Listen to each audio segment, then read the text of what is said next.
नमस्कार. कॉम्रेड अण्णाभाऊ साठे यांच्या जन्मशताब्दी वर्षाच्या सोहळ्याच्या निमित्तानं प्रगतिशील लेखक संघ महाराष्ट्र राज्य यांच्या अनुषंगाने जो प्रबोधन जागर पंधरवडा आयोजित केला आहे, या पंधरवड्यामधलं मी आज अण्णाभाऊ साठे यांचे क्रांतिकारकत्व या विषयावर आपणाशी संवाद साधणार आहे. या संवादाच्या निमित्तानं महाराष्ट्र राज्याचे अध्यक्ष आदरणीय कोतापल्ले सर, जी के आयनापुरे सर, आमचे मित्र सचिव राकेश वानखेडे, समाधान इंगळे, महाराष्ट्रभरातील प्रगतिशील लेखक संघाशी प्रत्यक्ष बांधून असलेले, विचारांशी सोबत असणारे सर्व अभ्यासक मित्र, अण्णाभाऊंना समजून घेताना या वर्षभरामध्ये महाराष्ट्रभर आणि देशभर खूप विचारमंथन होत आहे. हे विचारमंथन होत असताना आम्ही अण्णाभाऊंचे क्रांतिकारकत्व असा विषय घेण्यापाठीमागच्या माझ्या काही 2-3 भूमिका आहेत. त्यातली एक महत्त्वाची भूमिका अशी की अण्णाभाऊंना समजून घेताना आपल्या पुढे अण्णाभाऊ ज्या काळात जन्माला आले तो काळ, अण्णाभाऊंच्या अगोदरचा काळ आणि आपण आत्ता ज्या वर्तमानामध्ये जगतो आहोत हा काळ, या 3 काळाशी अण्णाभाऊंचा काय रेलेव्हन्स आहे, अण्णाभाऊंचं काय नातं आहे, या अंगाने मी आपणाशी संवाद साधणार आहे. अण्णाभाऊंच्या जन्माचं आणि टिळक युगाच्या अस्ताचं जे काही एक नातं प्रस्थापित झालेलं आहे, ते नातं आपल्याला अनेक अर्थांनी समजून घ्यावं लागणार आहे. अण्णाभाऊंचा जन्म 20ला होणं, 1900, लोकमान्य टिळकांचा अस्त होणं, गांधीयुगाचा उदय होणं आणि वाटेगावसारख्या एका छोट्या खेड्यातून भारत छोडो आंदोलनामध्ये सहभागी होऊन पुन्हा गाव सोडून मुंबईला गिरणी कामगार वसाहतीमध्ये किंवा गिरणी कामगार म्हणून चरितार्थ करणं, या सगळ्या जैविक आणि चरित्रात्मक तपशिलांच्याकडं मी फारसं लक्ष वेधणार नाही. पण हा जो सगळा पारतंत्र्याचा कालखंड आहे, जो कालखंड अण्णाभाऊ 20ला जन्मले, म्हणजे साधारणपणे असं सांगितलं जातं की अण्णाभाऊ 35च्या आसपास ते लिहायला लागले, म्हणजे साधारण 12व्या 13व्या किंवा 14व्या 15व्या वर्षापासून अण्णाभाऊंचं लेखन सुरू झालेलं आपल्याला दिसतं. वयाची नोंद मुद्दाम मी करतो आहे. याचं कारण आहे की अण्णाभाऊंचं क्रांतिकारकत्व समजून घेताना त्यांचं वय, त्यांची जगण्याकडे पाहण्याची धारणा, त्यांचं समाजाकडे पाहण्याचं त्यांची आकलन दृष्टी, या सगळ्या गोष्टी वयाशी मॅटर करतात. म्हणून वय हा मुद्दा अण्णाभाऊंच्या क्रांतिकारकत्वामधला एक अत्यंत महत्त्वाचा मुद्दा आहे. म्हणजे भारत छोडो आंदोलनामध्ये त्याने सहभागी होणं आणि त्याच्यानंतर मुंबईला आल्यानंतर मॅक्झिम गॉर्कीच्या आईच्या प्रेमात पडणं आणि कामगार चळवळीच्या आणि कामगारांच्या निमित्तानं हळूहळू मार्क्सवादी होत जाणं, ही गोष्ट मला जितकी महत्त्वाची वाटते त्याही पेक्षा मला अधिक महत्त्वाचं वाटतं की अण्णाभाऊ हे 40-42च्या दरम्यान जरी थेट कथाकडं किंवा बाकीच्या लेखनाकडे वळालेले असले तरी त्याच्या अगोदर अण्णाभाऊंनी पोवाडे लिहिलेले आहेत, लोकनाट्य लिहिलेले आहेत, लोकगीतं लिहिलेली आहेत. आणि हे लिहितानाची अण्णाभाऊंची जी भूमिका आहे, ती भूमिका का महत्त्वाची आहे त्याचं कारण आपण समजून घेतलं पाहिजे. म्हणजे त्या काळामध्ये जे सगळे लिहिणारी मंडळी आहेत, ती लिहिणारी मंडळी आपण जर तपासायला लागलो तर त्याच्या अगोदर मला अण्णाभाऊंच्या क्रांतिकारकत्वातली एक सगळ्यात महत्त्वाची प्रारंभापासून जी गोष्ट सुरू होते ती गोष्ट आहे की अण्णाभाऊंनी हे सगळे लोक परंपरेतले फॉर्म स्वीकारलेले आहेत. हे फॉर्म स्वीकारताना परवा मिलिंद कसबे जसं म्हणत होते तसं त्यांनी जसे तसे स्वीकारलेले नाहीत, तर त्या फॉर्मसोबत त्यांनी प्रबोधनाची एक वेगळी भूमिका मांडलेली आणि प्रबोधनाच्या भूमिकेच्या अनुषंगानं त्यांनी हे सगळे फॉर्म, त्याच्यामध्ये पोवाडा आहे, वगनाट्य आहे, लोकनाट्य आहे, शाहिरी आहे, तर हे जे त्यांनी फॉर्म सुरुवातीला स्वीकारले त्या स्वीकाराच्या मध्येच त्यांच्या भूमिकेमधलं क्रांतिकारकत्व पहिल्यांदाच आपल्याला प्रत्ययास यायला लागतं. आणि म्हणून स्वीकाराची भूमिका का महत्वाची आहे, तर क्रांती असं जेव्हा आपण म्हणतो, अण्णाभाऊंचं हे क्रांतिकारकत्व समजून घेताना आपणाला काही गोष्टी लक्षात घ्याव्या लागतात. त्यातली एक पहिली महत्त्वाची गोष्ट आहे की अण्णाभाऊंनी केवळ स्वातंत्र्याच्या अगोदरच आंदोलन केलं असं नाही, तर भारताला स्वातंत्र्य मिळाल्यानंतर भारताच्या स्वातंत्र्याचा निषेध करणारा मोर्चा अण्णाभाऊंनी कोणत्या वयात काढला आहे हे जर आपण पाहिलं तर आपल्या लक्षात येतं की अण्णाभाऊंची जीवनाकडं, जगण्याकडं आणि एकूण आपल्या विचारधारेवरच्या निष्ठेचं प्रतीक म्हणून ये आज़ादी झूठी है, देश की जनता भूखी है या स्लोगननी, या घोषणेने जे अण्णाभाऊंनी निषेधाच्या मोर्चाची जी रचना मुंबईमध्ये केली होती, जो मोर्चा काढला होता, त्या सगळ्या जर भूमिका आपण प्रारंभाच्या त्यांच्या काळातल्या तपासल्या तर मला वाटतं की अण्णाभाऊंनी लेखनाच्या अनुषंगानं अभिव्यक्तीसाठी जे फॉर्म निवडले होते, जे रूपबंध निवडले होते, तीच मुळातली क्रांतिकारक गोष्ट आहे. ती कोणत्या अर्थानं क्रांतिकारक गोष्ट आहे, तर त्याचं महत्त्वाचं कारण असं आहे की ज्या काळामध्ये या देशामध्ये सगळे परकीय फॉर्म, इंग्रजांच्या आगमनानंतर कथा, कविता, कादंबरी, नाटक हे सगळे परकीय फॉर्म इथं खूप वेगाने लिहिले जात होते, त्याच्याबद्दल चर्चा महाराष्ट्रभर होत होती. आणि अशा एका काळामध्ये सुरुवातीच्या टप्प्यामध्ये अण्णाभाऊंनी जे फॉर्म स्वीकारलेले आहेत ते लोकपरंपरेतले फॉर्म आहेत. लोकपरंपरेतला फॉर्म स्वीकारणं याचा अर्थ तुम्ही कोणासाठी लिहित आहात, कोणासोबत राहत आहात आणि कोणत्या जगाचं चित्रण करणार आहात, ही भूमिका अत्यंत स्पष्ट होते. आणि म्हणून अण्णाभाऊंनी पहिल्या टप्प्यामध्ये जे लेखनाचा फॉर्म निवडला त्याच्यामध्ये अत्यंतिक जाणीवपूर्वकता असलेली आपल्याला दिसून येते. आणि ही जाणीवपूर्वकता या अर्थानं आहे की अण्णाभाऊंनी तमाशातला गण बदलला आणि तिथं प्रबोधनपर गीताला प्राधान्य दिलं. अण्णाभाऊंनी मार्क्सवाद हा अधिक सोपा आपल्या शाहिरीच्या माध्यमातून करायचा प्रयत्न केला. ही मला वाटतं अण्णाभाऊंच्या कालखंडातली, त्या पारतंत्र्याच्या कालखंडातली अत्यंत महत्त्वाची गोष्ट आहे. कारण त्या काळामध्ये मार्क्सवादी विचारधारेचं फारसं प्रभुत्व मराठी साहित्यामध्ये किंवा समाजामध्ये दिसत नसताना अण्णाभाऊंनी त्या दिशेनं वाटचाल करणं, इव्हन त्या काळातलं जर आपण गांधीवादाचा जरी विचार केला तरी आपलं असं लक्षात येईल की त्या काळात जे लिहिणारे अनेक लेखक विचारवंत होते, तर त्या लेखक विचारवंतांच्या मध्ये दोन फळ्या होत्या. अण्णाभाऊंचं दुसरं क्रांतिकारकत्वाचा दुसरा जो मुद्दा आहे तो मुद्दा या अर्थाने महत्त्वाचा आहे की अण्णाभाऊ काय करतायत, तर आपण जर 1920 ते 47 हा जर स्वातंत्र्यापूर्वीचा कालखंड जर समजून घेतला तर आपल्याला लक्षात येईल की या कालखंडामध्ये महाराष्ट्रामध्ये बरेच बोलके सुधारक होते. म्हणजे अमुक एखादी गोष्ट नाहीशी झाली पाहिजे, तमुक एखादी परंपरा नष्ट झाली पाहिजे असं बोलत राहत होते, परंतु प्रत्यक्षात मात्र त्यांच्या आचरणामध्ये त्याचं कोणत्याही स्वरूपाचं वर्तन दिसत नव्हतं. असा एक मोठा वर्ग महाराष्ट्रामध्ये प्रबोधनाच्या भूमिकेमध्ये उभा होता.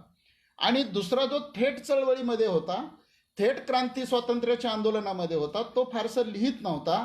असे दोन वर्ग त्या काळामध्ये सातत्यानं पारतंत्र्यामध्ये काम करताना दिसत आहेत.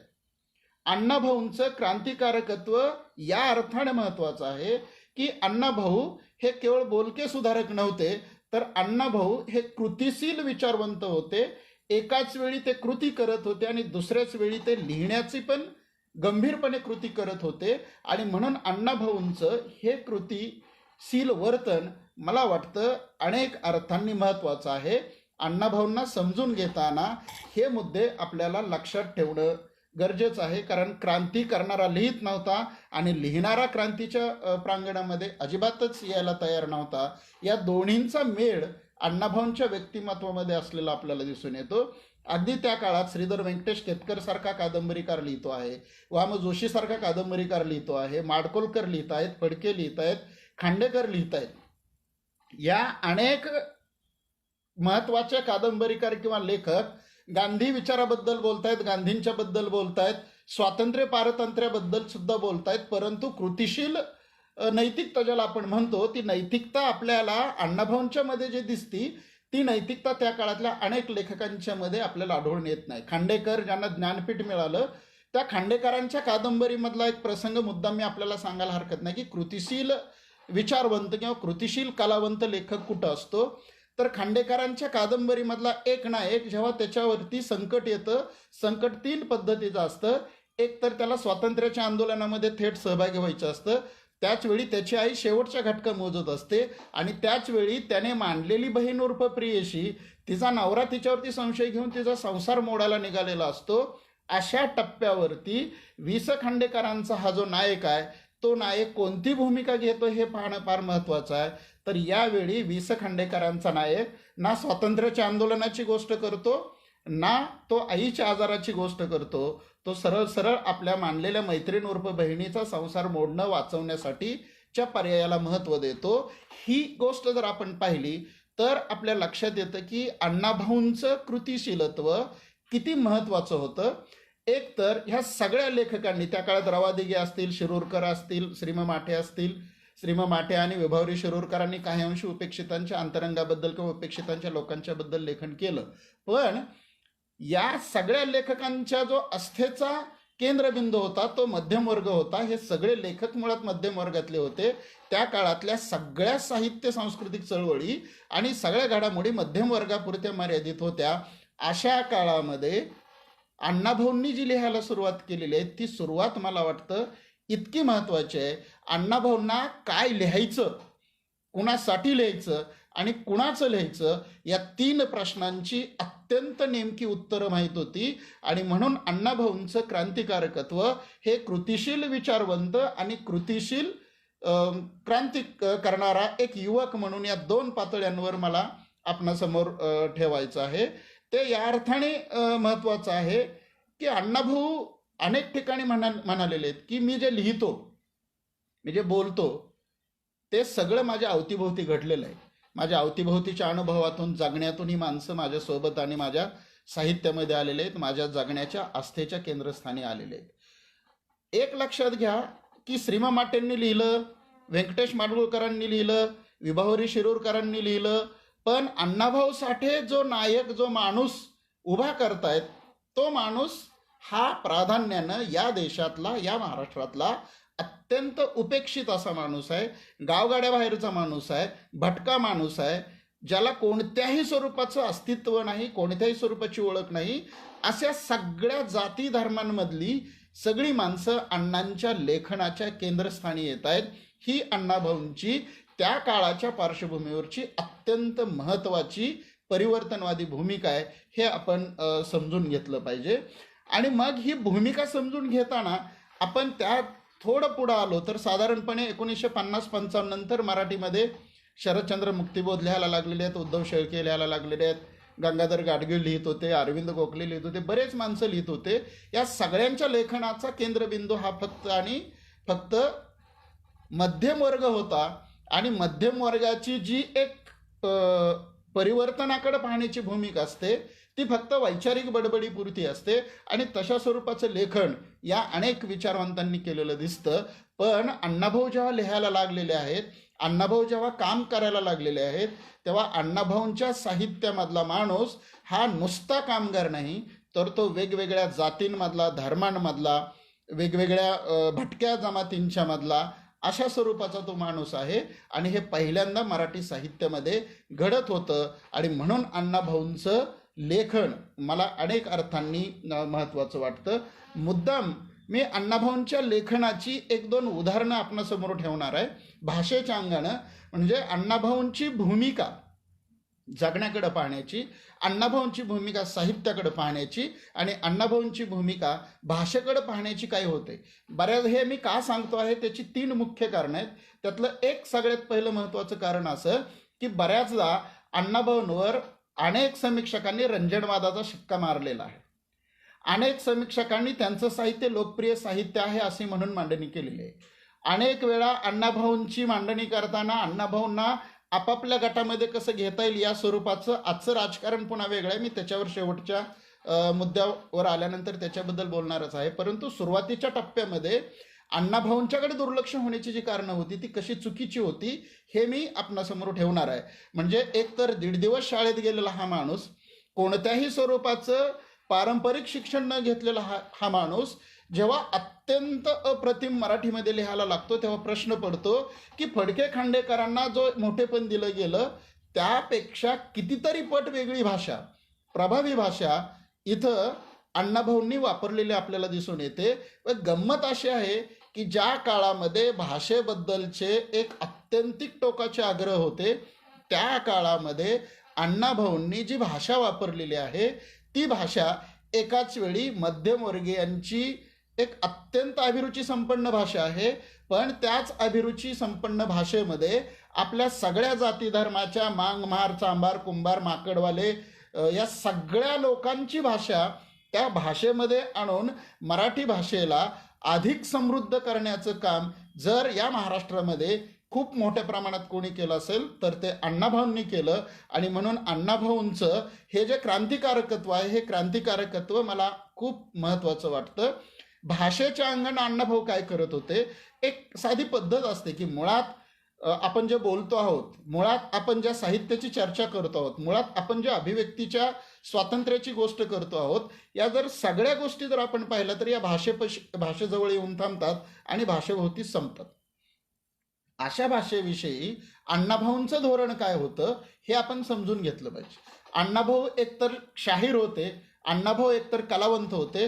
अण्णाभाऊंना इपटापासून ते तमाशापर्यंतच्या सगळ्या लोककला प्रकारांचा अत्यंत जवळचा अभ्यास होता, अनुभव होता. आणि म्हणून अण्णाभाऊंच्या लेखनामधली भाषा ही रंजनप्रधान भाषा नाही, तर अण्णाभाऊंच्या लेखनामधल्या भाषेनं इथल्या अभिजात मराठी भाषेला जितकं समृद्ध केलं तितकं समृद्धपण हे नंतरच्या कोणत्याही कादंबरीकाराने केलेलं दिसत नाही. अभिजात भाषेमध्येच आपले शब्द मुरवणं हे मला वाटतं फार महत्त्वाचं आहे. अगदीच परवा मी मुंबई विद्यापीठाच्या एका अंकासाठी अण्णाभाऊंच्या कादंबऱ्यांची शैली हा लेख लिहित होतो आणि मला तिकडून एक जणाचा फोन आला की फोंड्यामाळ हा जो शब्दप्रयोग आहे, सर हा फोंड्या शब्द बरोबर आहे का? तर मला त्यांना सांगावं लागलं की फोंड्यामाळ हा शब्द प्रयोग बरोबर आहे. त्याचं कारण आहे की माळ असतो परंतु तो फोंड्या म्हणजे कुठल्या स्वरूपाचा याचं आकलन आजही अनेकांना होताना दिसत नाही. आणि मग या भाषेकडे पाहताना अण्णाभाऊंचे 2 उतारे मुद्दाम मी फकीरामधले आपल्यासमोर वाचून दाखवतो. म्हणजे अण्णाभाऊंचं कॉन्ट्रीब्युशन, अण्णाभाऊंचं योगदान आणि अण्णाभाऊंची रंजनपरता ही कशी वेगळ्या अंगाने जाणारी होती, ती तुम्हाला वाचक म्हणून स्वतःकडे कशी खेचून घेणारी होती हे तपासण्यासारखं आहे. पहा, अण्णाभाऊ एके ठिकाणी म्हणतात सूर्य मावळला होता, त्याचा किंचित प्रकाश पश्चिमेच्या किनारीवर राहून गेल्यामुळं एक गुलाबी धांदोटी पसरली गेली होती, त्याखाली पोलादी रंग दिसत होता, तिथं ती सूर्य बुडाल्याची खून उमटली होती, बाकी अंधाराची चढाई सर्व जग तो खोरा व्यापित होती. वारणेपासून कृष्णेपर्यंतचा तो सलग सुपीक प्रदेश अंधकारमय होत होता. सूर्याने सर्व कलांनी जग जितकं लखलखीत केलं तितकंच अंधार काळं करू लागला. प्रकाशामागं अंधार आणि अंधारामागं प्रकाश हे चक्र गतिमान होत होतं. ह्या एका निवेदनानंतर अण्णाभाऊ आपल्याला असं वाटतं की ती सुंदर चित्र उभं करतायत आणि लगेच अण्णाभाऊंचा दुसरा उतारा तिथं येतो की गावापासून एका हाकेच्या अंतरावर असलेला मांगवडा निश्चित पडला होता. 5 पुरुष उंच निवडुंगानं त्या 50 घरांना वेढा घातला होता. त्या निवडुंगाची 2 टोकं गाडी वाटेजवळ त्या चिंचेच्या झाडाखाली येऊन जुळत होती. तिथं मांगवड्यात जगण्याची जाण्याची वाट होती. त्या निवडुंगात ती घरं कशी बशी उभी होती. त्या उसाच्या पाल्याची घरं भेदरल्यासारखी भासत होती. त्यांच्या डोकीवरचं आकाश आता काळवंडलं होतं. त्यामुळं त्यांचं धाबं दणाणलं होतं. मध्येच एखादं घुबड घुतकारत होतं. अस्सल नाग फला पक्ष्याची शिकार करण्यासाठी सरपटत होते, तर त्यांच्याशी हडवैर बाळगणारी मुंगसं त्या नागावर रापत होती. सापांचं गुरगुरणं आणि मुंगसांचं चिरकणं ऐकून मांगांची पोरं गर्भगडीत होऊन आयांच्या कुशीत अधिक अधिक शिरत होती. पसरलेले पाय पोटाशी घट धरीत होती. मृत्यू त्यांच्या उशा पायथ्याला वळवळत होता. हे निवेदन. आता या निवेदनामधल्या 2-3 गोष्टी इतक्या महत्त्वाच्या आहेत. इथं नाग येतो आहे, इथं मुंगूस येतं आहे. ही कशाची प्रतीक आहेत? तर ही प्रतीकं या व्यवस्थेमधल्या शोषण करणाऱ्या माणसांची प्रतीक आहेत. ते कुणाचं शोषण करतायत? ते कुणाचं माणूस पण नाकारतायत? तर ज्यांच्याकडं साधी ऊसाच्या पाचटाची सुद्धा घरं नाहीत, अशा लोकांचं ते शोषण करत आहेत. हे पहिल्यांदा मराठीमध्ये घडत होतं. आणि म्हणून मला वाटतं की अण्णाभाऊंचं हे वेगळेपण या अर्थाने आपण कधीतरी नीटपणे समजून घेतलं पाहिजे. कारण अण्णाभाऊंच्यावर शिक्के मारत असताना आपण खूप वेगवेगळ्या पद्धतीनं त्यांच्यावरती ज्या पद्धतीनं बोलत राहतो ते फार सवंग आणि वरवरच असलेलं आपल्याला दिसून येतं. आणखीन एक उतारा देतो आणि मग मी पुढे जातो, म्हणजे आपल्या लक्षात येईल की अण्णाभाऊंना समजून घेणं हे आज पण का महत्त्वाचं आहे. आणि अण्णाभाऊंची भूमिका केवळ मार्क्सवादी होती का, केवळ आंबेडकरवादी होती का, आणखीन काय होती, हे तपासण्यासाठी हे संदर्भ माझ्या दृष्टीनं फार महत्त्वाचे आहेत. एक संवाद आहे. संवाद कोणाचा आहे? तर एक माकडीच्या माळमधला संवाद आहे. माकडवाला आणि त्या गावातला तालेवार माणूस. तो विचारतोय, तुझं नाव काय? यंकू माकडवाला सरकार. यंकू जी, तू दिवसाआड आमच्या कुरणात जाऊन 2 सशे मारून वाड्यात पोचवायची. जी सरकार. हवा तर तू तुझ्यासाठी एक मारावा. जी धणी, आम्ही तुझ्या कष्टाची कदर करू. देव पावला सरकार. सकाळी सशे घेऊन ये जरूर. हा एक संवाद आहे गावातल्या तालेवार माणसाबरोबर माकडवाल्याचा झालेला. आणि त्याच्यानंतर लगेच एक दुसरा 2 माकडवाल्यांचा त्यांच्यातला संवाद आहे. तो संवाद काय आहे? तुझी दुर्गा माझ्या येमेला देतोस का? तो म्हणतो, लगीन कवा करणार? येत्या वैशाखात. कुठं करणार? काळगावच्या माळाला. कसं करणार? तू सांगशील तसं. काय देणार? फुटकी कवडी देणार नाही. मग तूच काय देणार ते सांग माझ्या लेकीसाठी. यंकू उत्तरला, लगीन करून देतो. आता या 2 संवादामधला जो एक वर्गभेदाचा मुद्दा प्राधान्यानं समोर येतो, जातीयतेचा जो मुद्दा समोर येतो, तो मुद्दा अण्णाभाऊंना इतका नेमकेपणानं माहिती आहे. ते आपण समजून घेतल्यानंतर मग अण्णाभाऊंचं क्रांतिकारकत्व आपल्याला लक्षात येतं. म्हणजे अण्णाभाऊ जे लिहित होते ते रंजनप्रधान नव्हतं, तर अण्णाभाऊ जो समाज आपल्या साहित्याच्याच नव्हे तर चर्चेच्याही आस्थेच्या केंद्रस्थानी कधीच आला नव्हता, अशा समाजाबद्दल अण्णा बोलतायत, अशा समाजाबद्दल अण्णा लिहित आहेत. हे मला फार महत्त्वाचं वाटतं. आणि म्हणून त्यांची जी भूमिका आहे ती इतकी स्वच्छ आणि स्पष्ट आहे की मला कोणासाठी लिहायचं आहे हे समजून घेताना अण्णाभाऊंच्या क्रांतिकारकत्वाच्या 3ऱ्या टप्प्याकडे आल्यानंतर आपल्याला लक्षात येतं की अण्णाभाऊंनी भाषेच्या बाबतीत तर हे खूप वेगवेगळे प्रयोग केलेच, पण अण्णाभाऊंनी लेखनाचे विषय कोणते निवडले आणि त्या काळातले बाकीचे लेखक काय लिहित होते. एक सांगायला हरकत नाही की रणांगणसारखी कादंबरी महाराष्ट्रामध्ये खूप चर्चेला गेली. त्या रणांगण कादंबरीचं आशय विश्व आणि अण्णाभाऊंनी लिहिलेल्या कादंबऱ्यांचं आणि काही पोवाड्यांच्या मधलं आशय विश्व याच्यामध्ये प्रचंड तफावत असलेले आपल्याला दिसून येईल. त्याच्यामध्ये अण्णाभाऊंनी लिहिलेला बर्लिनचा पोवाडा, स्टालिनग्राडचा पोवाडा, गोव्याच्या संदर्भातलं लेखन, बंगालच्या संदर्भातलं लेखन, पंजाब दिल्ली दंग्याबद्दलचं लेखन असेल, तेलंगणाचा संग्राम असेल, मुंबईच्या कामगाराबद्दलचं लेखन असेल, हे जर सगळं लेखन आपण तपासायला लागलो आणि त्यांच्या लेखनाचे जर विषय पाहायला लागलो तर मला वाटतं की अण्णाभाऊंच्या क्रांतिकारकामधली ही 3री सगळ्यात महत्त्वाची गोष्ट आहे की अण्णाभाऊ केवळ गावकुसाबाहेरचं जग आपल्या आस्थेच्या केंद्रस्थानी आणत नव्हते, तर गावकुसाबाहेरचं जग गावात आणण्यासाठी आणि मध्यवर्ती धारेत आणण्यासाठी जगभर ज्या विचार प्रणाल्या काम करत होत्या, जगभर जे काही समानतेसाठीचे संघर्ष चालले होते, समतेसाठीचे संघर्ष चालले होते, ते संघर्ष काय आहेत हे नीटपणे समजून घेण्याचं काम अण्णाभाऊ सातत्यानं करत आलेले आहेत. आणि म्हणून त्यांच्या लेखनाचे जर विषय आपल्याला पाहिले तर हे लक्षात येईल की एकीकडं अण्णाभाऊ प्रचंड वेगवेगळ्या जाती धर्माचं लेखन करतायत आणि दुसऱ्या टप्प्यावरती वेश्यावस्तीतलं चित्रण असेल, कामगार वर्गाचं चित्रण असेल, उपेक्षित लोकांचं चित्रण असेल, याही लोकांचं चित्रण अण्णाभाऊ करताना दिसत आहेत. हे मराठीमध्ये पहिल्यांदा घडत होतं, म्हणून हे क्रांतिकारकत्व आपल्याला नीट समजून घ्यावं लागेल. अण्णाभाऊंच्या कादंबऱ्यांवर रंजन परतीचा शिक्का मारण्याची आणखीन 2 कारणं आहेत. त्याची काय कारणं सांगितली जातात तर त्यातलं कारण एक असं आहे की अण्णाभाऊंच्या कादंबऱ्यांमध्ये पराक्रम, अण्णाभाऊंच्या कादंबऱ्यामध्ये रक्तरंजित क्रांती, अण्णाभाऊंच्या कादंबऱ्यांमध्ये मग असं काहीतरी सिनेमॅटिक चित्र असतं.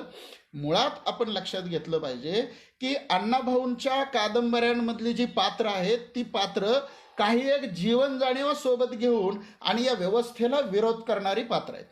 जी माणसं या व्यवस्थेला विरोध करणारे आहेत ती माणसं लेचीपेची उभी करून चालणार नाही. आणि अशी माणसं अवतीभोवती त्या काळात प्रचंड मोठ्या प्रमाणात होती. अण्णाभाऊ ज्या परिसरामध्ये घडले, ज्या परिसरामध्ये वाढले, त्या परिसरामध्ये अशी प्रचंड माणसं काम करणारी होती. आणि म्हणून अण्णाभाऊंच्या कादंबऱ्यांमधली पात्र केवळ रांगडी येताना दिसत नाही, तर अण्णाभाऊंच्या कादंबऱ्यांमधल्या पात्रांमध्ये जो एक स्फुल्लिंग दिसतो, जो एक परिवर्तनाचा बिंदू दिसतो, तो परिवर्तनाचा बिंदू अनेक अर्थांनी मला महत्त्वाचा वाटतो. आणि हा बिंदू काय आहे तर हा बिंदू स्वातंत्र्य, समता, बंधुता या मूल्यांना केंद्रस्थानी ठेवून इथलं सर्वांगीण शोषण नाकारणारा बिंदू हा अण्णाभाऊंच्या पात्रांच्या वैचारिक धारणेमागचा केंद्रबिंदू असलेला आपल्याला दिसून येतो. त्याच्यासाठी खूप उदाहरणं आपल्याला सांगता येतील. आणखीन एक पात्रांच्या संदर्भातली गोष्ट की अण्णाभाऊंच्या कादंबऱ्यांमधल्या नायिका खूप देखण्या असतात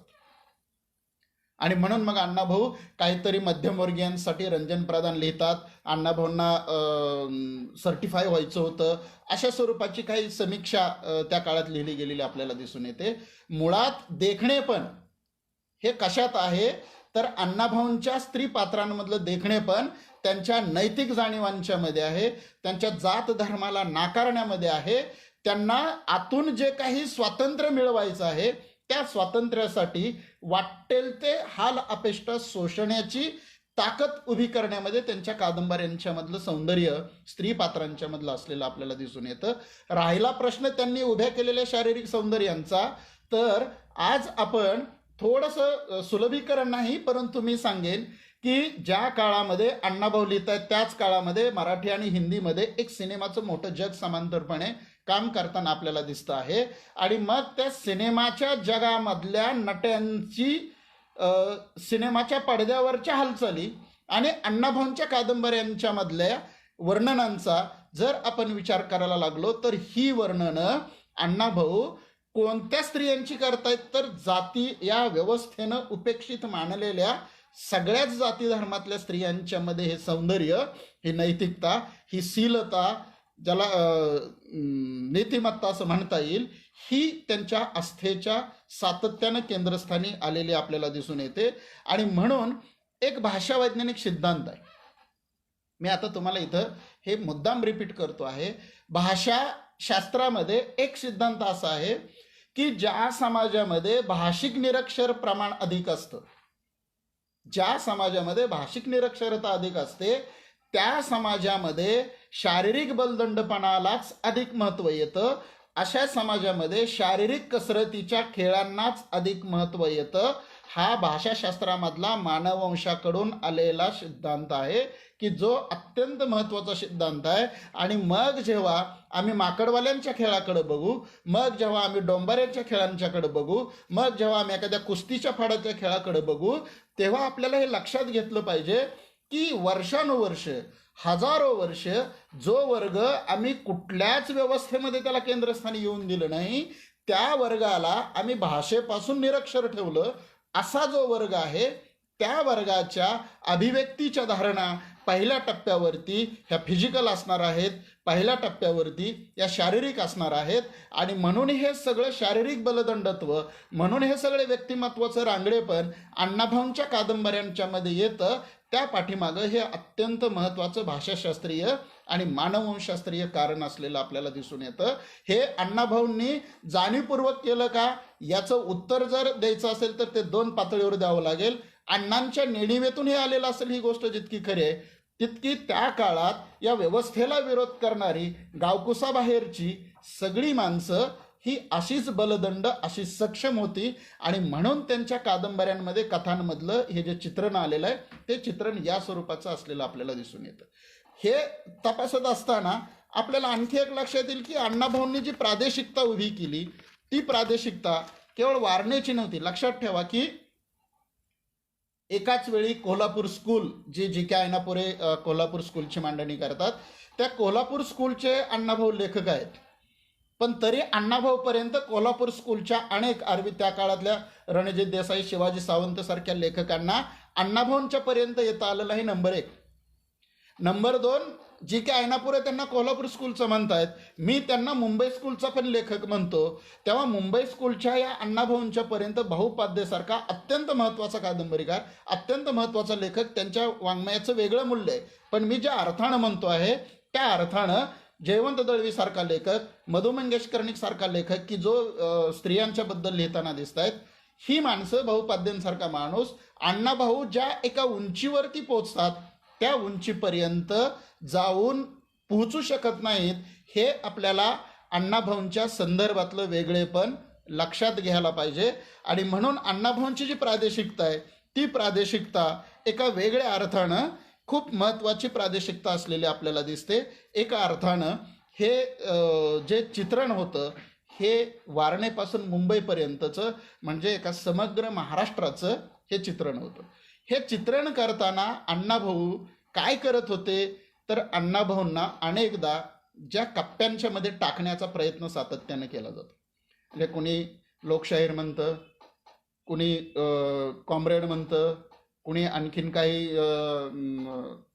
वेगवेगळी साहित्यरत्न म्हणतं. आणि अशामध्ये अण्णाभाऊंची प्रतिमा जी बंदिस्त करायचा प्रयत्न केला जातो आहे, तो प्रयत्न कसा चुकीचा आहे हे मुळात अण्णाभाऊंच्याच लेखनामधून, अण्णाभाऊंच्या जगण्यामधून आणि त्या काळातल्या अण्णाभाऊंच्या वाचनामधून आपल्याला जाणवताना दिसून येईल.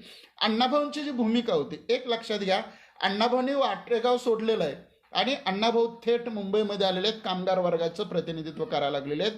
त्याच्यामुळे अण्णाभाऊंना मार्क्सवादाबद्दल प्रचंड आत्मीयता असणं हे स्वाभाविक आहे. ते कॉम्रेड होते, ते लालबावटा कार्यकर्ता होते, ते नंतर रशियाला गेले कॉम्रेड म्हणून, त्यांनी खूप मोठं काम महाराष्ट्रभर केलं. मुंबईची मैनासारखी शाहीर अमर शेखांच्या सोबत ज्या काही प्रबोधनाच्या संयुक्त महाराष्ट्राच्या चळवळीतल्या गोष्टी केल्या त्याच्याबद्दल सगळ्यांना माहिती आहे. त्या तपशिलामध्ये मी जाणार नाही, त्याच्या मागच्या भूमिकांच्या बद्दल जाणार आहे. तर ती एक भूमिका काय होती की अण्णाभाऊंना मार्क्स जितका जवळचा होता तितकाच आणि त्याहीपेक्षा अधिक अण्णाभाऊंना डॉक्टर बाबासाहेब आंबेडकर पण जवळचे होते. एक लक्षात घ्या की डॉक्टर बाबासाहेब आंबेडकर थेट लढत होते संविधानाच्या अनुषंगानं, महिला हिंदू कोड बिलाच्या अनुषंगानं. आणि जे अण्णाभाऊ काम करतायत, लक्षात ठेवा की डॉक्टर बाबासाहेब आंबेडकरांनी हिंदू कोड बिलासाठी त्याग केला, संविधानासाठी शेवटच्या टप्प्यापर्यंत जे बाबासाहेबांनी काम केलं, ते सगळीच्या सगळी मूल्य अण्णाभाऊंच्या याच्यामध्ये दिसतात. म्हणजे कोळसा खाणीमध्ये डॉक्टर बाबासाहेब आंबेडकर गेल्यानंतर प्रसूती रजा, स्त्रियांना गरोदर स्त्री बघून रजा मंजूर करणं, किंवा कामगार मंत्री असताना स्त्रियांना आणि पुरुषांना समान वेतनाचा आग्रह डॉक्टर बाबासाहेब आंबेडकरांनी धरणं, हे जितकं महत्त्वाचं आहे तितकंच अण्णाभाऊंच्या लेखनामध्ये हे मूल्य सातत्यानं येताना दिसत आहे की स्त्री सुद्धा पुरुषापेक्षा कमजोर नाही, ती सुद्धा पुरुषांइतकी कणखर आहे, ती सुद्धा पुरुषा इतकी स्वाभिमानी आहे, ती सुद्धा पुरुषा इतकी नवे पुरुषाला 2 पावलं पुढं सरकून पराभूत करणारी आहे. हे मूल्य अण्णाभाऊंच्या कादंबऱ्यांमध्ये आणि एकूण लेखनामध्ये येत आहे. ते मूल्य मला वाटतं या सगळ्या डॉक्टर बाबासाहेब आंबेडकरांच्या विचारधारेशी समांतर जाणारं मूल्य आहे. ते आपण नीटपणे समजून घेतलं पाहिजे. आपण काय करतो की फक्त एकच त्यांच्यावरती लिहिलेली रचना जग बदल घालून घाव सांगतो, परंतु त्याच्याही पेक्षा खूप वेगळं असं चित्र अण्णाभाऊंनी आपल्या लेखनामध्ये मांडलेलं दिसतं. अण्णाभाऊंना केवळ मार्क्स आणि आंबेडकरच वाद मान्य होता का? तर बिलकुल नाही. अण्णाभाऊंनी ज्ञानेश्वरांचा गौरव केलेला आहे, अण्णाभाऊंनी शिवरायांचा गौरव केलेला आहे, अण्णाभाऊंनी महानुभाव चक्रधराचा गौरव केलेला आहे, अण्णाभाऊंनी लेनिनचा गौरव केलेला आहे. अण्णाभाऊंना ज्या परिसरात अण्णाभाऊ वाढले तिथला क्रांतिसिंह नाना पाटलांचा सगळा लाडा माहिती आहे. म्हणजे अण्णाभाऊंची जी वैचारिक धारणा आहे, अण्णाभाऊंची जी भूमिका आहे, ती भूमिका या सगळ्या शोषणाला नकार देणाऱ्या सगळ्याच लोकांच्या विचारांनी घडलेली आहे. आणि म्हणून अण्णाभाऊंची भूमिका ही अधिक साम्यवादी आणि सम्यक दृष्टीकडे घेऊन जाणारी भूमिका आहे. हे मला महत्त्वाचं मांडायचं आहे. आणि मग त्यांचा साम्यवाद कुठं सुरू होतो? आत्ता खरा पेच अण्णाभाऊंना दलित साहित्यिक म्हणण्यापासून सुरुवातीला जो विरोध झाला. खरं तर 1959ला जे दलित साहित्य संमेलन झालं त्यातलं अण्णाभाऊंचं भाषण आपण वाचायला लागलो तर अण्णाभाऊंची भूमिका अधिक स्पष्ट होते. परंतु ज्या काही मधल्या काळामध्ये ज्या काही सांस्कृतिक घडामोडी चळवळी झाल्या त्याच्यामध्ये अण्णाभाऊंना दलित साहित्यिक मांडलं तर अडचणी येत होते. त्यातली सगळ्यात महत्त्वाची आणि मुख्य अडचण काय होती? तर अण्णाभाऊ ज्या वर्गवादी जाणीवेतून, ज्या आर्थिक विषमतेच्या जाणीवातून व्यवस्थेकडे पाहत होते, त्या व्यवस्थेकडे पाहताना शरद पाटील सुद्धा असं म्हणतायत की अण्णाभाऊंना जातीचं शोषण या वर्णव्यवस्थेने केलं जात आहे, हे त्यांनी दुर्लक्ष केलं. माझं म्हणणं असं आहे की हे त्यांनी दुर्लक्ष केलेलं नाही. ही अण्णाभाऊंची फार महत्त्वाची आणि समग्रतेच्या दिशेनं जाणारी विचारदृष्टी आहे. फकीरा कादंबरीमधला जो विष्णुपंत कुलकर्णी येतो आणि फकीरा येतो यांच्यामधलं जे जगणं आहे, हे जगणं आपण आणखीन एक गोष्ट लक्षात घेतली पाहिजे. महात्मा फुलेंच्यापासून ब्राह्मण्यवाद हा केवळ ब्राह्मण जातीमध्ये नाही तर तो अनेक जातींच्या मध्ये, आत्ता तर सगळ्याच मराठ्यांपासून अनेक जातींच्या मध्ये हा वाद आलेला आहे. तो आपल्या निवेदनाचा मुद्दा नाही. पण अण्णाभाऊ कोणत्या प्रकारचं गाव उभं करू पाहत होते? तर अण्णाभाऊ आर्थिक विषमता नसणारं, वर्गाच्या अनुषंगानं समान असणारं आणि जातीयता नाकारणारं गाव अण्णाभाऊ उभं करू पाहत होते. आणि म्हणून फकीराच्या बाजूनं जेव्हा विष्णुपंत कुलकर्णी साक्ष द्यायला उभे राहतात तेव्हा ते इंग्रजांना असं सरळ सांगतायत की जर तुम्हाला मांगा महाराजांच्या टोपल्यात भाकरी दिसत असेल आणि टोपल्यातली भाकरी हा जर त्यांचा गुन्हा असेल तर माझ्या पण दुर्डीत भाकरी आहे, मी पण तुमचा गुन्हेगार आहे, मला पण अटक करा. हे विष्णुपंत कुलकर्णीचं जे वर्तन आहे, ही जी त्यांची भूमिका आहे, ती भूमिका मला अनेक अर्थांनी महत्त्वाची वाटते. आणि म्हणून अण्णाभाऊंच्या लेखनामध्ये सवर्णाबद्दलची जी एक कटुता यायला हवी, जो एक टोकाचा विद्रोह यायला हवा, तो येत नाही. त्याचं कारण आहे मित्रांनो की हा देश, हा महाराष्ट्र ज्या 5000 वर्षांच्या परंपरेतून घडत आलेला आहे, त्या परंपरेमध्ये कोणतेही एक टोक जर स्वीकारलं तर आपल्याला उभं राहता येणार नाही, आपल्या चळवळीला पुढे घेऊन जाता येणार नाही. याचं भान जितकं अण्णाभाऊंना होतं ते भान कुठून आलं? तर याचं भान गौतम बुद्धापासून आलेलं आपल्याला दिसतं. गौतम बुद्धाने जो मध्यम मार्ग स्वीकारला होता, तो मध्यम मार्ग काय सांगतो आहे? तर तो मध्यम मार्ग हे सांगतो आहे की सगळ्यांना बरोबर घ्यायचं तर काही गोष्टी सोडून द्याव्या लागतील, काही गोष्टींच्यासाठी मात्र आग्रहीच राहावं लागेल. गाव व्यवस्था उभी करत असताना अण्णाभाऊंची ही भूमिका मला फार महत्त्वाची वाटते. कारण अण्णाभाऊंना माकडीचा माळ पण तितकाच महत्त्वाचा वाटतो, अण्णाभाऊंना कामगारांची चाळ पण तितकीच महत्त्वाची वाटते आणि अण्णाभाऊंना वारणेचा भूप्रदेश पण तितकाच महत्त्वाचा वाटतो. कारण या सबंध मोठ्या भूप्रदेशामध्ये राहणारा सगळ्याच जाती धर्मांचा, मग तो सवर्ण असो, अवर्ण असो किंवा गावकुसा बाहेरचा असो किंवा भटका विमुक्त असो, या सगळ्या माणसांना जर मला आस्थेच्या केंद्रस्थानी आणायचं आहे तर एका कोणत्याही वर्गावरती मला बोट ठेवून आणि सातत्यानं त्याला आरोपीच्या पिंजऱ्यामध्ये उभं करून चालणार नाही. या स्वरूपाची जी धारणा अण्णाभाऊंच्या लेखनामध्ये दिसते, तीच धारणा सातत्यानं अण्णाभाऊंना बाहेर ठेवण्यासाठी, अण्णाभाऊंच्या बद्दल चुकीची मांडणी करण्यासाठी वापरलेली आपल्याला दिसून येते. पण तेच अण्णाभाऊ कोंबडी चोर सारख्या कथेमधला नायक काय म्हणतो त्या अण्णाभाऊंच्याकडे आपण पाहत नाही. अण्णाभाऊंच्या कोंबडी चोर मधला नायक जेव्हा पोटासाठी कोंबड्या चोरत असतो त्याला शिक्षा होते आणि शिक्षा तून बाहेर आल्यानंतर जेव्हा त्याचा जोडी त्या काही माणसं म्हणतात की अरे कशाला तू असले उद्योग करतो, आता आपल्याला स्वराज्य मिळालं की आता स्वराज्यामध्ये तर चोऱ्या सोडून दे, तेव्हा तो कोंबडी चोरचा नायक असं म्हणतो की ज्या स्वराज्यानं माझ्या जगण्यामध्ये कोणताही बदल केला नाही ते स्वराज्य माझ्या काय कामाचे आहे असं म्हणणारा कोंबडी चोर मधला नायक आणि स्वातंत्र्याचा निषेधाचा 26व्या वर्षी निषेधाचा मोर्चा काढणारे अण्णाभाऊ साठे हे जर आपण समजून घेतलं तर अण्णाभाऊंच्यावर केवळ मार्क्सवादाचा, अण्णाभाऊंच्यावर केवळ लोकशाहीराचा, अण्णाभाऊंच्यावर केवळ साहित्यरत्नचा शिक्का मारून आपल्याला चालणार नाही. तर अण्णाभाऊ या महाराष्ट्राच्या 2-2.5 हजार वर्षांच्या परंपरेला सोबत घेऊन हे सगळं जग साहित्यामध्ये आणू पाहत होते. आणि म्हणून अण्णाभाऊंचा जो डोळा होता तो अण्णाभाऊंचा डोळा सातत्यानं शोषित पीडित लोकांना आपल्या आस्थेच्या केंद्रस्थानी, अगदी इप्टासारख्या एका देश पातळीवरच्या संघटनेचं त्यांना अध्यक्षपद मिळालं तरी तिथं सुद्धा त्यांनी आपली ही भूमिका सोडली नाही. हे मला अत्यंत महत्त्वाचं वाटतं. किंवा त्यांची जी सापळा नावाची कथा आहे त्या सापळा कथेमध्ये काय येतं तर जेव्हा डॉक्टर बाबासाहेब आंबेडकरांनी धर्मांतर केलेलं आहे आणि मग हे सगळी जनावरं बिनावरं मारू नका म्हणून किंवा मेलेली जनावरं ओढू नका म्हणून सांगितलेलं आहे आणि त्याच्यातून जो गाव पातळीवर संघर्ष उभा होतो, संघर्ष आलेली आपल्याला दिसून येते.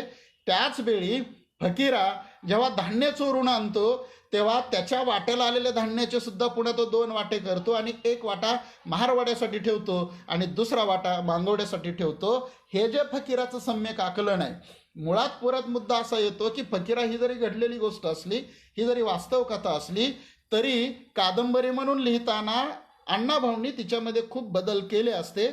ते बदल करताना अण्णाभाऊंनी गावासाठी मी का मरू हा जो प्रश्न सातत्यानं आजची व्यवस्था विचारते आहे तर त्या प्रश्नाचं अण्णाभाऊंनी वेगळं उत्तर द्यायचा प्रयत्न केलेला आहे की गावासकट मला या विषमतेला नाकारायचं आहे आणि गावासकट मला समतेचं तत्वज्ञान जगापुढे मांडायचं आहे. ही अण्णाभाऊंची भूमिका महत्त्वाची दिसते. आणि म्हणून अण्णाभाऊंचा फकीरा अगदीच तुम्ही जर बारकाईने पाहिला तर तो बुद्धाच्या अहिंसेच्या तत्वज्ञानाकडे सुद्धा जाताना दिसतो. बुद्धांना जेव्हा प्रश्न विचारला की तुम्हाला अहिंसा 100% मान्य आहे का, तेव्हा बुद्धांनी त्याचं उत्तर दिलं होतं की जर ती अपरिहार्य असेल काही ठिकाणी तर ती हिंसा मला मान्य आहे. याही एका बुद्धाच्या विधानाचा आपल्याला जर विचार करायचा असेल तर आपल्याला अण्णाभाऊंचं हे वेगळे आणि अण्णाभाऊंची पात्र जी क्रांती करतायत ती कुठली क्रांती करतायत तर माझ्यावरचा अन्याय नाकारणं हे काय रंजक मूल्य नाही. मी सुंदर दिसणं हे काय रंजनतेचं मूल्य नाही. मी एखाद्याचा खून करणं म्हणजे त्या काळात पुन्हा सांगतो की ह्या खूप सहजपणे घडणाऱ्या गोष्टी होत्या. हे काय रंजनपरतेचं मूल्य नाही. हे शोषणाला नकार देणारं अत्यंत महत्त्वाचं मूल्य म्हणून याच्याकडं आपल्याला पाहता येईल. आणि म्हणून फकीरा जो नवं गाव उभा करतो आहे ते गाव हे अण्णाभाऊंचं अत्यंत महत्त्वाचं आकलन आहे. हे नुसतं गाव नाही, अण्णाभाऊंच्या मधली कामगारांच्या बद्दलची आत्मीयता आहे, हे सगळं त्याच्यामध्ये उभं राहताना आपल्याला दिसतं. आणि म्हणून हे केवळ फकीरामध्ये घडतं असं नाही तर अण्णाभाऊंच्या आघात या कथेमध्ये काय येताना दिसतं तर मजुरांच्या शोषणाविरोधात बंड करणारा नायक अण्णाभाऊ. चित्रा कादंबरीमध्ये खलाशांनी इंग्रजाविरुद्ध जे बंड केलं त्याचे संदर्भ येताना दिसत आहेत. तर चिखलातील कमळमध्ये मुरळी असणारी सीता पाटलाला आव्हान देते आणि माझ्या अंगाला या हात लावाल तर याद राखा, या स्वरूपाचा जो विद्रोह ती करते आहे. आणि अनेक कादंबऱ्यांच्यामध्ये अण्णाभाऊंच्या काल पानसरेताईंनी त्या सगळ्या स्त्रीपात्रांच्या बद्दल बोललेल्या आहेत, मी त्याची पुनरुक्ती करणार नाही. परंतु स्त्रियांच्या मधली ही कणखरपणा जो येतो आहे हे कधीतरी एकदा नीटपणे तपासलं पाहिजे. ती कणखरता या देशानं पाळलेली आणि या देशातल्या तुमच्या आमच्या सगळ्या बहुजन वर्गानं टिकवून ठेवलेली फार महत्त्वाची भूमिका आहे. म्हणजे आत्ता सहज सकाळी माझा मुलगा फेसाटी नावाची कादंबरी वाचत होता. खरं तर तो मुद्दा इथं नाही, पण सांगायचं किती नेणिवेतून ह्या गोष्टी येत असतात. तर त्या कादंबरीचा ना एक धनगर समाजातला आणि तो त्याचं चित्रण वास्तव केलेलं त्या नवनाथ गोरेनी. तर तो काय सांगतो एका ठिकाणी की मला ज्यावेळी माझी काकू बोलायची तेव्हाच मला माझी गाडी जाग्यावर यायची. आता एक स्त्रीचं बोलणं आहे, लक्षात ठेवा. अण्णाभाऊंनी स्त्रियांच्या सौंदर्याचं वर्णन केलं नाही त्यांना सौंदर्याचे ॲटमबॉम्ब केलेलं नाही, तर अण्णाभाऊंनी स्त्रियांच्या जगण्यामधली ही जी एक चिवटपणे टिकून राहण्याची प्रवृत्ती आहे, ती प्रवृत्ती खूप पूर्वी ओळखली होती.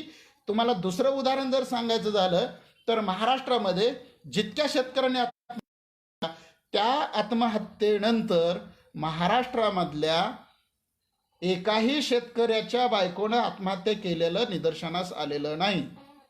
मुद्दा हा येतो की पुरुष आत्महत्या करतो आणि त्याच घरातली स्त्री आत्महत्या करत नाही.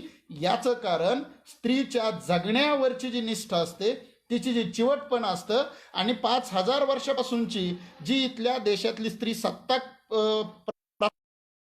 त्या प्रथा जर कोणी टिकून ठेवल्या असतील तर त्या अण्णाभाऊंच्या नायिकांनी खूप छानपणे टिकवून ठेवलेले आहेत. आपल्याला त्याही एका अंगानं अण्णाभाऊंचं विश्लेषण आपल्याला करता येऊ शकतं आणि ते करणं मला वाटतं अत्यंत गरजेचं आहे. कारण या आजच्या सगळ्या वर्तमान वास्तवामध्ये जे आपण काय मूल्य घेऊन जाणार आहोत आणि मुलांना काय मूल्य देणार आहोत याचा जेव्हा विचार करतो तेव्हा मला शेवटच्या अण्णाभाऊंच्या मांडणीकडे येताना एक 2-3 महत्त्वाच्या गोष्टी सांगायच्या आहेत. की अण्णाभाऊंचं 5वं आणि महत्त्वाचं क्रांतिकारकत्व काय होतं, तर अण्णाभाऊंनी एक नवी व्यवस्था थेट कृतीप्रवणतेमधून, थेट साहित्यामधून आणि थेट लोकशाहिरीमधून आपल्यापुढे ठेवलेली आहे. ती नवी व्यवस्था काय आहे, तर त्या नवी व्यवस्थेचं सूत्र आहे जग बदल घालून घाव. याच्यातून सुरू झालेली त्यांचा विचार डॉक्टर आंबेडकरांचा होता आणि त्यांचं अर्थकारण हे मार्क्सच होतं आणि त्यांना सोबत घेणारा गौतम बुद्ध होता. अशा एका त्रिवेणीवरती अण्णाभाऊंचं विचार विश्व उभं आहे. आणि म्हणून अण्णाभाऊ जे म्हणाले की ही पृथ्वी शेषशाही नागावरती नाही तर दलितांच्या, कष्टकऱ्यांच्या, श्रमकाऱ्यांच्या हातावरती तरलेली आहे. हे जे म्हणणं आहे, हे म्हणणं पहिल्यांदा लक्षात घ्या की या देशामध्ये अर्नोल्ड टॉयंबे जे म्हणतो आहे की वंचितांचा इतिहास जोपर्यंत लिहिला जाणार नाही तोपर्यंत कोणत्याही देशाचं चरित्र नीटपणे समजणार नाही. तुमच्या माहितीसाठी सांगतो, वंचितांचा पहिला, नेमका, तटस्थ, प्रभावी आणि परिवर्तनाच्या दिशा देणारा इतिहास जर पहिल्यांदा वंचितांचा कुणी लिहून ठेवला असेल तर तो अण्णाभाऊंनी लिहून ठेवला. अण्णाभाऊंच्या नव्या जगाकडे पाहण्यासाठी या वंचितांच्या इतिहासाची आजसुद्धा खूप मोठ्या प्रमाणात गरज आहे. आणि म्हणून नव्या व्यवस्थेची मांडणी करताना अण्णाभाऊ सबाल्टर्न हिस्ट्री जो आपल्या पुढे ठेवलेला आहे, तो हिस्ट्री आज जरी आपल्या नाही लक्षात आला तरी पुढच्या 100-200 वर्षामध्ये जेव्हा हे सगळे इतिहास जमा होईल तेव्हा त्यांचं वेगळेपण आपल्याला लक्षात येईल. आणि म्हणून अण्णाभाऊंनी शोषणविरहित व्यवस्था अण्णाभाऊ जे मॉडेल देत आहेत आपल्या पुढे, ते मॉडेल जाती अंताचं मॉडेल आहे असं मला सातत्यानं वाटत आलेलं आहे. जाती अंत करायचा तर पहिली अट आहे की तुम्हाला डिकास्ट होता आलं पाहिजे. आपल्याकडं अनेक चळवळींचा पाया एका मुद्द्यावरती कदाचित तो त्यांचा बरोबर असेल, पण मला असं वाटतं की एक साधारणपणे कोणती चळवळ उभी राहताना का असं सूत्र पुढे येतं की आपण पहिल्यांदा आपली कास्ट फाइंड आउट करू, जात फाइंड आउट करू, आणि मग जात फाइंड आउट करून मग आपल्या जातीवर होणारं शोषण केंद्रस्थानी आणू आणि मग व्यवस्थेला विरोध करू. माझा मुद्दा आहे की जमातीमध्ये त्याचा मुद्दा कधीच केंद्रस्थानी येऊ दिलेला नाही. लक्षात ठेवा, जाती अंताच्या लढाईचं जे मूलभूत सूत्र असायला पाहिजे ते डिकास्ट होणं, हे डिकास्ट होणं अण्णाभाऊंच्या लेखनामध्ये सातत्यानं येतं. आणि म्हणून जी काय अण्णापुरे म्हणतात की अण्णाभाऊंच्या सबंध लेखनामध्ये एकाही प्रतिगामी शक्तीला शिरण्याच्या शक्यता नाहीत. इतकं नेमकेपणानं अण्णाभाऊंच्या लेखनाचं विश्लेषण जेव्हा अण्णापुरे करतात तेव्हा आपल्याला हे नीट समजून घेता आलं पाहिजे की अण्णाभाऊंनी नव्या जगाची, कोणतं जग उभं करायचं आहे तर जाती अंताचं नवं जग उभं करताना मला जर मी जातच डोक्यात ठेवली तर पुन्हा जातीद्वेष वाढेल की जो आज मोठ्या प्रमाणात वाढायला लागलेला आहे. तर तो जातीद्वेष आपल्याला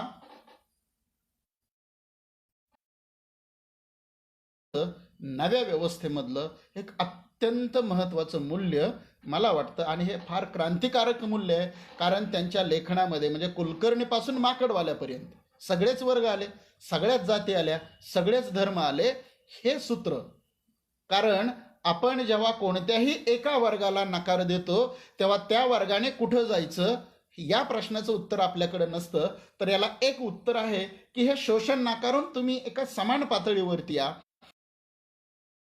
जातीच्या बाहेर जाऊन लग्न केलेल्या अनेक अण्णाभाऊंच्या लेखनामध्ये सातत्यानं आपल्याला आलेले दिसून येतात. आणि म्हणून अण्णाभाऊंचं हे एक अत्यंत महत्त्वाचं सूत्र त्यांच्या क्रांतिकारकत्वाच्या अंगाने मला महत्त्वाचं वाटतं.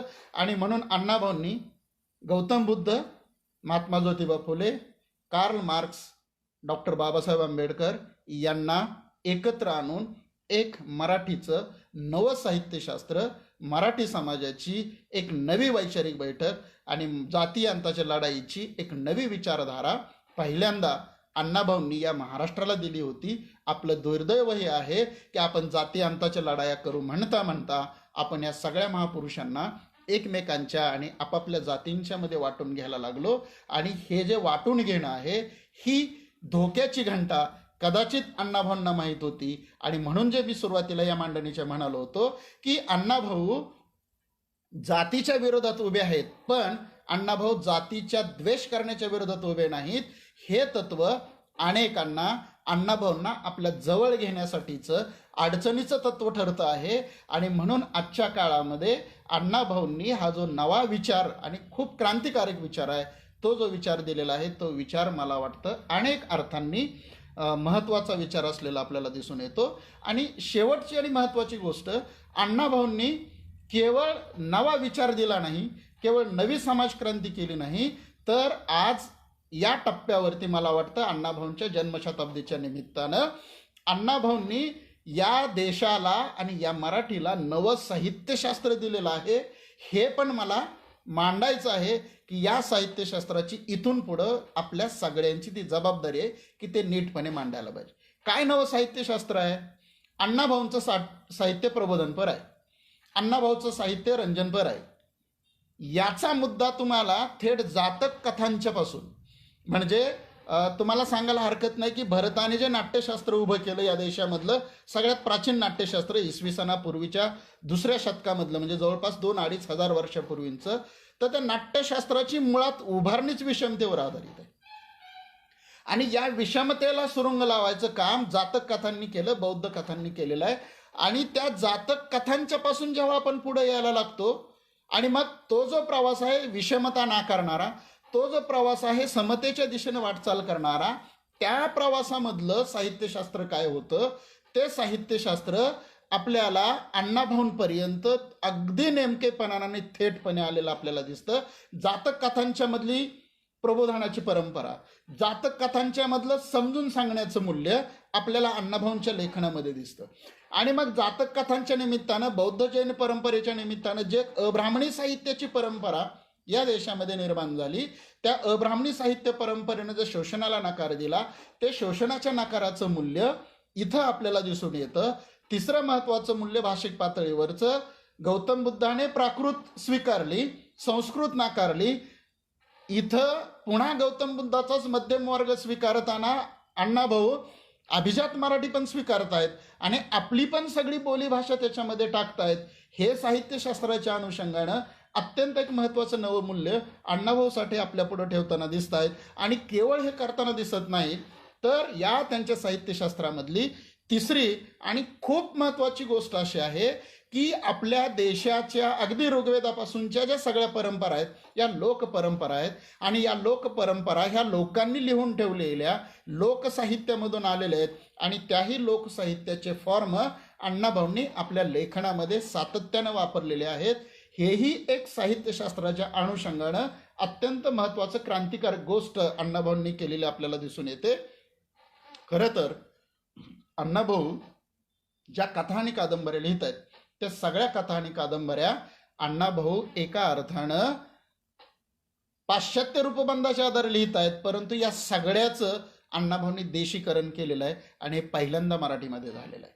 आणि म्हणून या सगळ्या रूपबंधांना, या सगळ्या विचारांना अण्णाभाऊंनी जो एक समग्रतेचा, जो एक सम्यक दृष्टीचा जो एक विचार दिलेला आहे, तो विचार मला वाटतं आजच्या 21व्या शतकामध्ये जात्यांताच्या दिशेनं जाण्यासाठी तुम्हाला विषमता नाकारण्यासाठी आणि विषमता नाकारत असताना कोणत्याही एका वर्गाबद्दलचा द्वेष न करण्यासाठीचं एक अत्यंत महत्त्वाचं बुद्ध, फुले, मार्क्स, आंबेडकरवाद या सगळ्यांना सोबत घेऊन जाणारं एक नवतत्वज्ञान त्यांनी जाणीवपूर्वक त्यांच्या कृतीतून घडवलं आणि नेणिवेमधून त्यांच्या साहित्यामधून हे सातत्यानं पसरत आलेलं आहे, ते साहित्यामध्ये आलेलं आहे.